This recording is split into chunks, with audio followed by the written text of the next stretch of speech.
are these people? Is to talk a little bit about what the hell's going on in London with their authoritarian ramp up and crackdown. Now, we've been following the story of Indie Media Award honoree and friend of the show, friend of the network, Gordon Dimmack, independent journalist over in the UK, fighter for press freedom for Julian Assange, friend of ours. So what Gordon wrote, and we covered a couple weeks ago, Gordon actually said he was going to, when Palestine Action had the proscription against them, which deemed them a terrorist group and they disbanded, Gordon said he was going to walk into a police station, declare that he supports Palestine Action and he opposes genocide and see what happens. But that he's going to do it with a clear conscience. And we covered that a couple times. Well, here's his latest follow-up, which was 7 words, 14 years. How saying, I oppose genocide, I support Palestine Action, got me treated like a terrorist. So remember, this was about 10 days ago that he first turned himself in at a police station and made that declaration. Well, on Thursday, August 8th, I was formally interviewed under caution by counterterrorism police.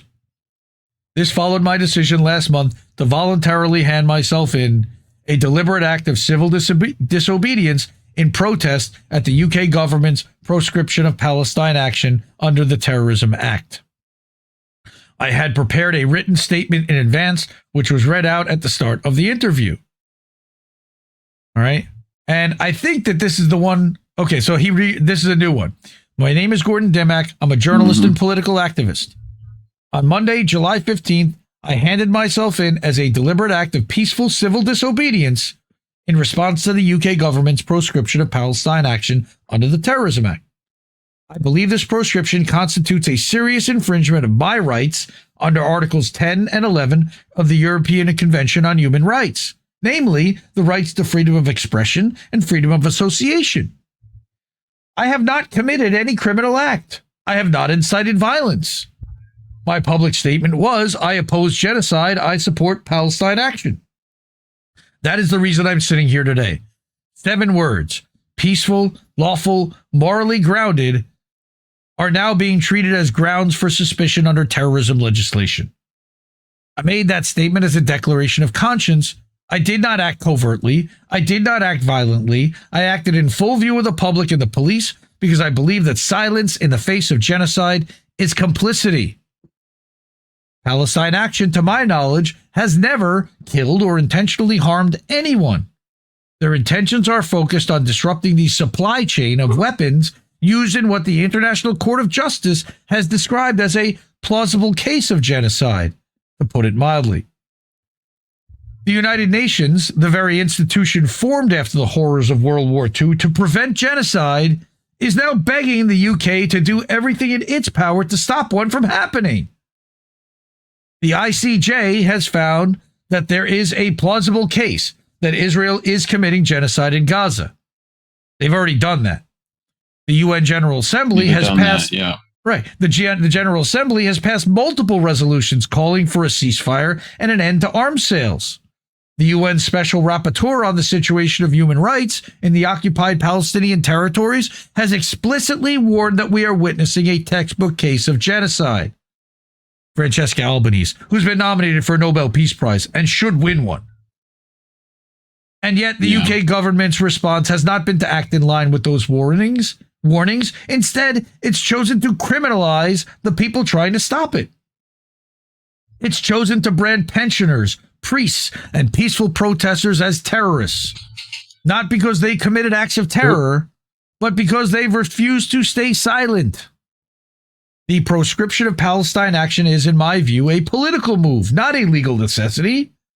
No terrorism charges have been brought against the founders of the group, and no evidence has been publicly presented that would justify meeting the threshold under Section 1 of the Terrorism Act of 2000. In the absence of such evidence, criminalizing support for this group appears to be the criminalization of belief itself, not of action. This sets a dangerous precedent. where peaceful opposition to war crimes and genocide is reframed as extremism, and words themselves are treated as offenses. He says, I've written extensively about these matters on my blog and social media platforms. My views aren't secret. I don't hide what I believe. I act openly, without violence, and in accordance with both my conscience and international legal obligations. I would also remind the officers conducting this interview that the police are bound by the Human Rights Act of 1998 to act in accordance with the European Convention on Human Rights. Upholding these rights, including freedom of expression and freedom of association, is not optional. It is a statutory duty. Of course, we know they're not going to follow that. Criminalizing peaceful speech, absent any evidence of incitement of violence, runs contrary to that duty and undermines public trust in both the law and those who enforce it. By intent. I understand that the officer sitting opposite me may not have chosen this case, and I want to say clearly, I don't view you as the enemy. I know you're doing your job. But doing one's job has never been a shield for moral accountability, especially not during times like these. Across this country, we're now seeing 83-year-old priests, pensioners, and peaceful protesters being arrested under the Terrorism Act. Not for committing terrorism, but for saying 7 words. I oppose genocide. I support Palestine action. Calling elderly citizens terrorists for opposing genocide is not law enforcement. It's political repression. Every officer involved in these arrests should take a moment to reflect on what duty really means. Your role, your oath, is to protect the public, uphold the law, and defend human rights. Those duties don't dissolve when orders come down from above. In fact, it's in moments like this, when law is used to crush conscience, that your duty matters most. I believe that one day these arrests will be remembered not with pride, but with shame. They will be studied, not in history museums, but in museums that document injustice. And I don't say that to provoke you. I say it as someone who still hopes it's not too late to stop it. So I ask you, the person sitting in front of me right now, what are you going to do? When you look back at this moment, will you be able to say you stood for what was right? Will you be able to will you be a picture in a museum, not as a warning, but as someone who took a stand? Because history does not just remember those who gave the orders, it remembers those who carried them out and those who refused to. He says, I'm standing up today because I believe in something bigger than myself, but I shouldn't be standing alone, and you're not. If the law is to have any meaning, then everyone who swears an oath to uphold it, including the police, must also stand up when that law is being twisted into a weapon, which it is. I make this statement in good faith. I will not be answering any further questions at this time and refer to this statement as my full response. So Gordon then writes about his experience, a post-interview analysis that he says, I exercised my legal right to answer no comment to every one of the 30 or so questions put to me during the interview, with 2 exceptions. When asked whether I'd written the statement myself, I answered yes. And when asked if I supported Hamas, I replied, no comment, Pierce Morgan. My solicitor and I burst out laughing. The officers did not. Do you condemn Hamas? Much of the interview was boilerplate. Have you ever met the founders of Palestine Action? That sort of thing. The only real pushback to my statement came in response to my assertion that Palestine Action does not meet the terrorism threshold. The officer claimed I stated there was no evidence, to which my solicitor clarified he didn't say there was no evidence. He said it didn't meet the threshold. The officer went on to cite the Bryce Norton incident as justification for the group's proscription, meaning the incident of putting paint on the plane, which we covered on the show. But as journalist John McAvoy has revealed, and as Gordon has reported in previous posts, the UK government had already decided to proscribe Palestine Action before that incident occurred. The threshold narrative is being retroactively constructed. I was officially cautioned under Section 12 of the Terrorism Act. Allah, Sarah Wilkinson, and Asa Winstanley, and other journalists. The section that criminalizes membership, support, or association with a proscribed organization. It carries a maximum sentence of 14 years in prison. He says, let me be clear, I crossed this threshold on purpose, not out of recklessness, but because I believe the law itself is being twisted into a political weapon. That is the real danger, not me, or my blog, or my words. I didn't do this looking for martyrdom. I did it because I refuse to live in a country where opposing genocide is treated as extremism. Where we're saying I oppose genocide is enough to bring you under police suspicion while arming the perpetrators of that genocide. Get you a seat in cabinet. That's poetry right there. That sentence is fucking poetry. I'm fully aware of the legal risks, including the very possibility that this could backfire spectacularly. I know how the system works. I know how they say, don't worry, only to drop the hammer 6 months later. But I also know that if no one is willing to stand up and say, enough, this machinery of repression will keep rolling over everyone in its path. Says, my conscience is clear. My actions were peaceful, open, and principled. I crossed their line because their line is in the wrong place. And if standing up for humanity makes me a criminal in the eyes of the state, then it's the law, not me, that needs defending. I was allowed to leave without being charged with any offense and with my head held high. So God bless Gordon for that and for standing up like that. Go support him at GordonDimmack.com. Follow him also on Twitter and on TikTok and on Telegram at Gordon Dimmack. But there was something else that happened yesterday in London. There were a lot of protests supporting Palestine, not Palestine Action, though there were some. And the cops came out again. So what happened? Trita Parsi reports British grandmothers are being arrested on terrorist charges by their own government for speaking out against Israel's genocide in Gaza. Western governments are sacrificing everything for Israel. International law, their own values and dignity, and even their own grandmothers. All right. Daniel Fuchs, artist, friend of the show, also was there. He took a lot of pictures and video. We're going to show a couple of his things that he posted. The police have kettled the protesters and are still making arrests. They had already started arresting some of the protesters. So there were about 2,000 people there. All right. And where is the, I think it's here. Here you go. This is the one I wanted to show. Police confirmed 466 people were arrested on suspicion of terrorism today at the Palestine Action demonstration in London. This is the largest number of arrests in the history of the country at a single protest.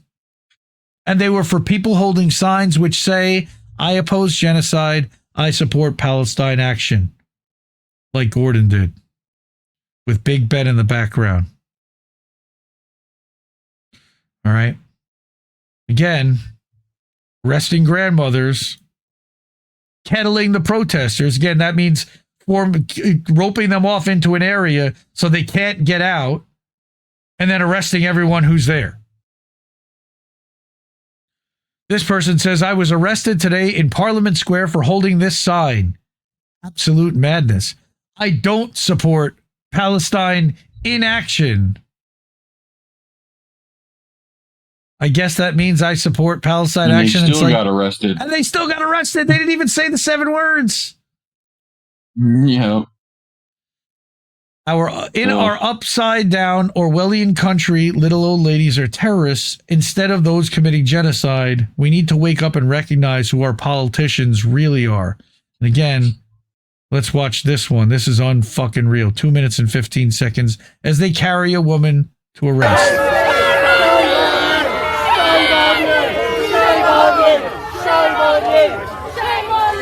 Look at what you're doing. This is what what you want to do with your career. Shame on you! Shame on you! Shame on you! Shame on you!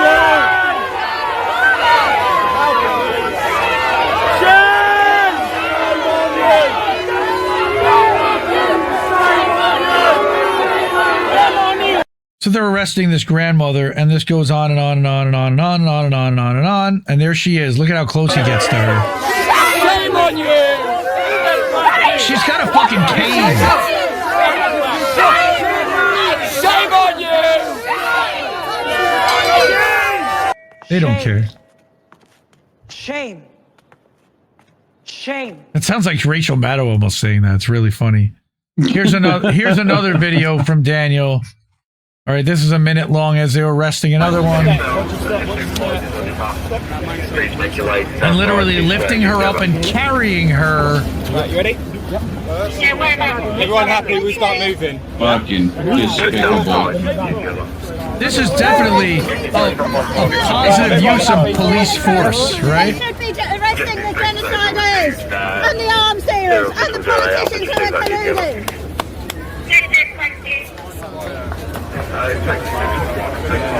How many cops to arrest one elderly lady? Pussies! All of these fucking pussies! The fucking risers.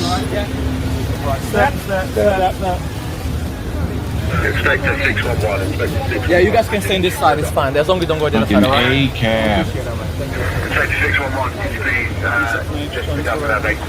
Daniel said that they had actually... Daniel said that they actually had knocked his phone. The cops knocked his phone out of his hand at one point, but he picked it back up. And final report out of Declan O'Mulrooney from The Spectacle, Irish writer. The police managed to arrest about a fifth of the people who turned up. So like you said, they can't arrest us all. Amongst the terrorists, suspected terrorists were dozens of pensioners, about 20 doctors or nurses, and a blind chap in a wheelchair. And there he is. Yeah, I saw this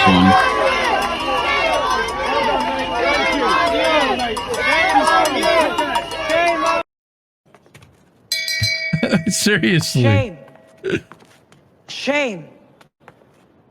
Shame. Unbelievable. London has fallen. But it's not like they weren't already captured in an authoritarian beforehand, but holy shit, man. They don't need to arrest people. They know nothing will come of these protests. No, they want to arrest people. They do need to they need to make a public spectacle. They want to silence dissent. Yeah. Period. They need to silence people that aren't yeah. And get everybody in line, Cookies. That's really how I feel Send about them to the Tower of London. Yeah, Cavishwari Kate. Remember Father Daniel Berrigan? Remember Daniel Berrigan. Yes. I mean, it's crazy. They don't care about your protests. No, there's only one option left, and nobody has the balls to do it. Well, there's more than one. Look, the financial boycott. Yes, I agree. I agree with you. And guillotines are right there. GUILLOTINE. But I know they don't have the balls to do it. They're too comfortable in their lives. Yeah, Dissent in Bloom. Free Palestine. Shame on you, Britain, but I'm not surprised. Just look at your imperialist roots. No better than America. Yeah. I mean, it's infuriating to see what's happening here. Talking about authoritarianism in London also will not get us remonetized by YouTube. So if you're able to and of means, please support independent media by some other means like Cash App, $ Indie News Network, or ko-fi.com/Indie News Network, or over at PayPal at Indie News Network, or at IndieNewsNow.com. That's our news website. At INNnewsletter.com for the network, or at IndieMediaToday.com, which also houses this show. All right. Yeah, that certainly does help. And again, thank you to everyone that has contributed and support independent media, because we need it more than ever. We gonna party. Mwah. Ciao, baby. No! We just fucking lost the stream! I guess this isn't such an awful